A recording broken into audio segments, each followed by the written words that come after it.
హైదరాబాద్ బసవతారకంలో నటుడు ఎమ్మెల్యే బాలకృష్ణ జన్మదిన వేడుకలను ఘనంగా నిర్వహించారు. ఈ వేడుకల్లో పలువురు నేతలతో పాటు ఆసుపత్రి సిబ్బంది పాల్గొని బాలయ్యతో కేక్ కట్ చేయించారు.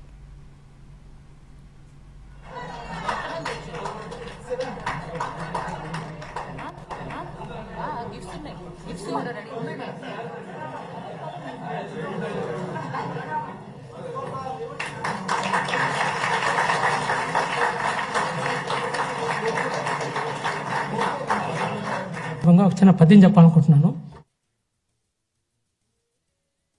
పట్టుదల ఉండాలి. అది పట్టుదలని రకరకాలుగా వాళ్ళు అనుమానించవచ్చు బయట వాళ్ళు. అది ఏంట్రా ఇంత పొగరు అనుకో, చాయిస్ ఉంది నాకు, పొగరు దర్ప ఉంది నాకు, కాదన్ను నేను. ఎందుకంటే ఏంట్రా ఎవరు చూసినా ఇతనికి ఇంత పొగరు అంటే నన్ను చూసుకునే నాకు ఇంత పదనైన పొగరం అని నేను అంటాను. ఏంటి ఇతనికి అంతా తెలుసు అనుకుంటారు. నాకంటే నన్ను తెలుసుకోవడం కంటే పెద్ద విజయం ఏముంటుంది ఈ ప్రపంచంలో నేనంటాను. పట్టుదల